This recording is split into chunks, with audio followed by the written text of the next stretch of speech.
Hello fellow Star citizens, this is Taurus here again.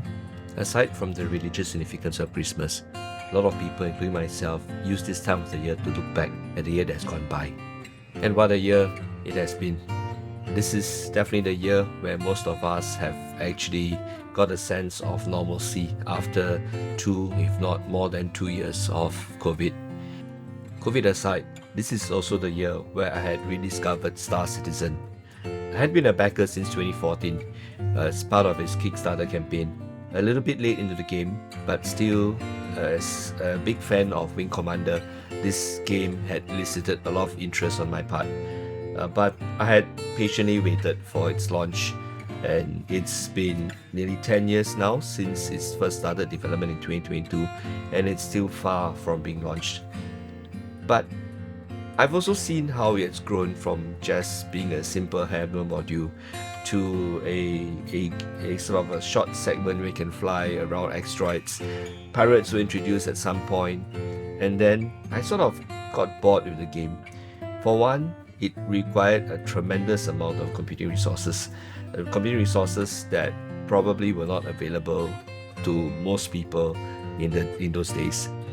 But I hung on, sort of put it at the back burner, and in 2022 I dusted off the game and decided to give it a go, and I was hooked. And this is strange because as far as the game is still incomplete, as far as the game is still extremely buggy, I had a tremendous amount of fun.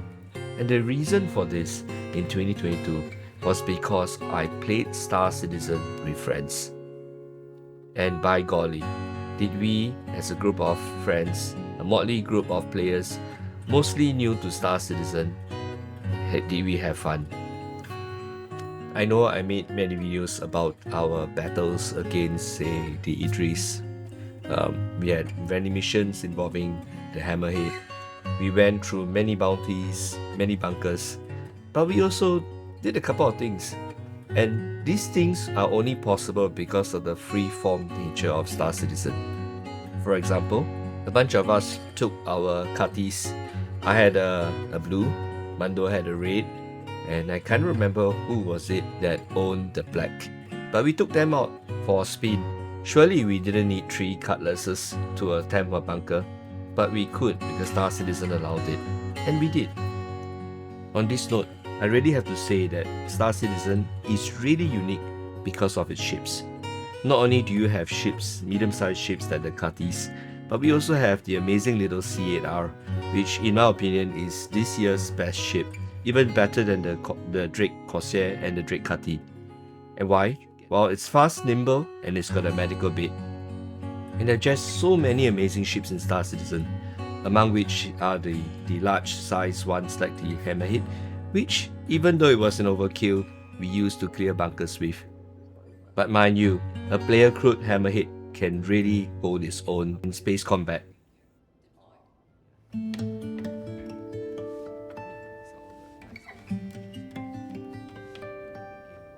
And then there's the elegant and majestic 890 Jump, Star Citizen's biggest flyable ship, but at last, a ship with not much of a purpose.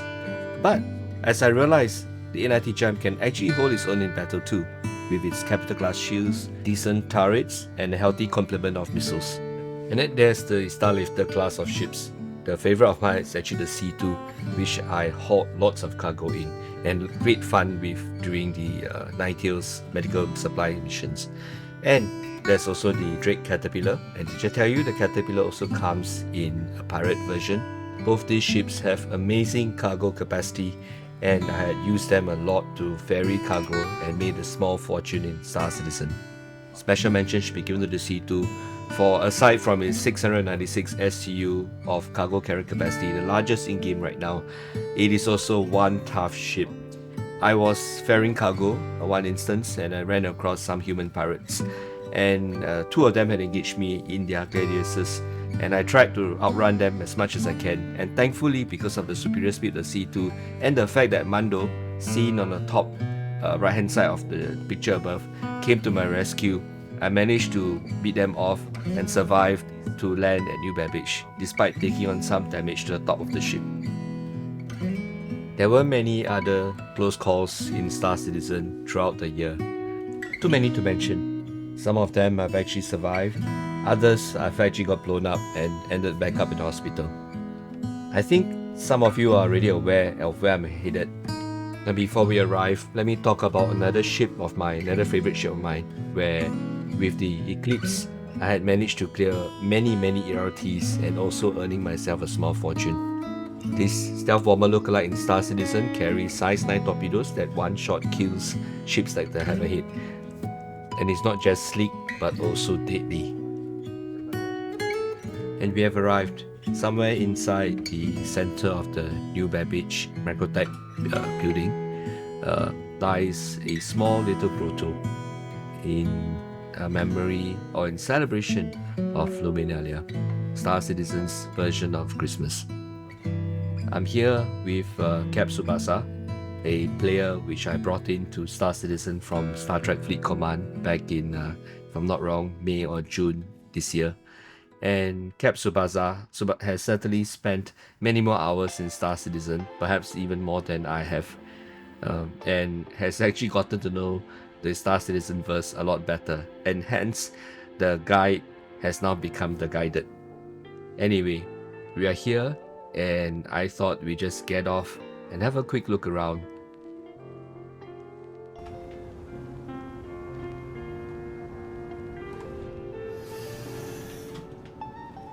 Wearing the sweater, by the way. Oh. Wearing the sweater. Oh, you're wearing a sweater. Nice. Yeah. I think it's in survival. But yeah, it's cold. I was about to say that. Yeah. But don't worry, there are two of us, so someone can come and revive you. No worries. Good place was good. Oh, there are more boxes here. Good. It's like more than this time. No, normally there aren't so many boxes. Is it? Yeah. And someone dropped a Horizon helmet here too. Yeah, it's like.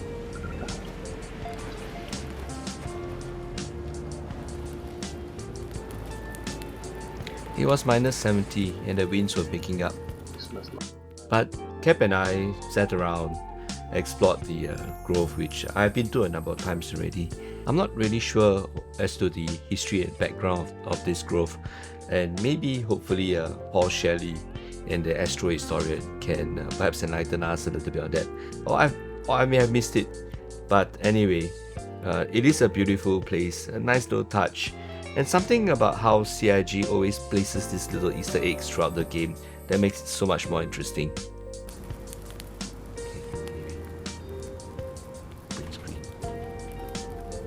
So Cap and I stayed around, took a few pictures, just to send to the other folks who weren't able to join us that night. And yeah, I don't know whether the print screen went through. Besides not knowing whether the print screen goes through, because sometimes you do get an acknowledgement on the UI and other times you do not, but that is Star Citizen. Yeah, the picture is safe, but the angle is not very good. Let me see what I can do to better the angle. As the previous angle wasn't so good, I decided to just move things around a little bit and try for a few more shots. Okay, got it. Screen again.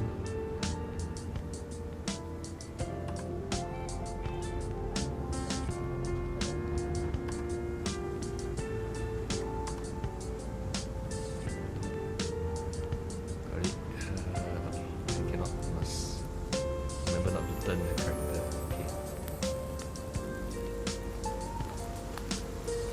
Fire the smoke. The smoke is in the way of the picture, right? Yeah. Okay.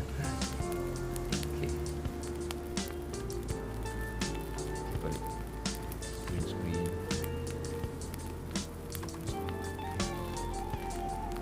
Okay, I think I got the pics that we needed. Too bad we can't get the full gang here.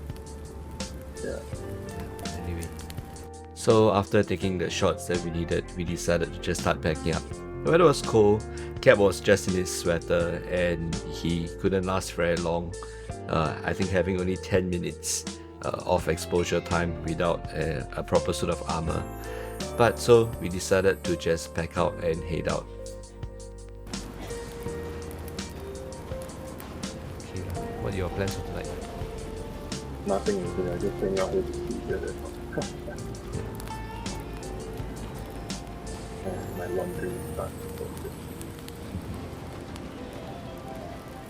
Whether I should put the gift down.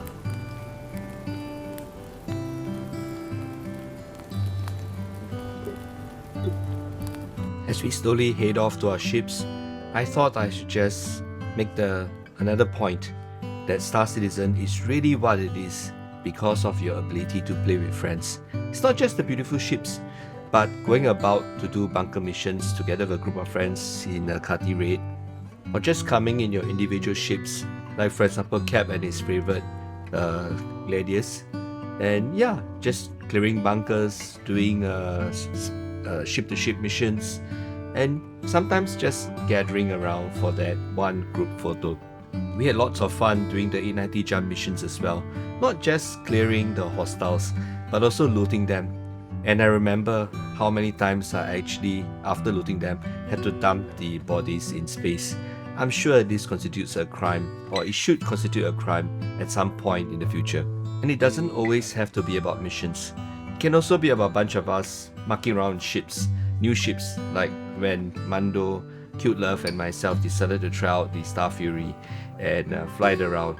Suffice to say, it is certainly not the favorite of someone like Cute Love, who I'm not sure whether he ranks the Reclaimer worse than the Star Fury now, but this is certainly something that I will ask him in the coming year. Sometimes we try to face each other off in our little ships just to see which one is better, and yeah, it was all a little bit of good fun, friendly PvP combat.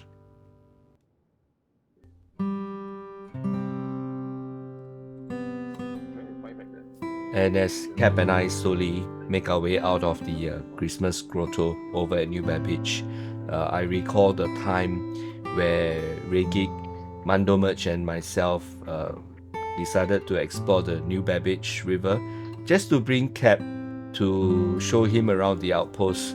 And I also remember that fateful day when I accidentally crashed in my 890 jump into Regig's Pisces.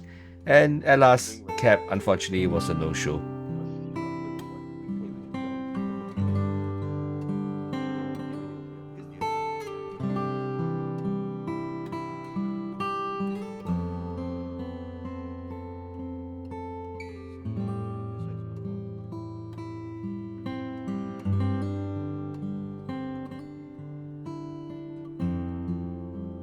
And as I slowly returned to port, probably New Babbage, I thought that maybe we should just end this video on a little note.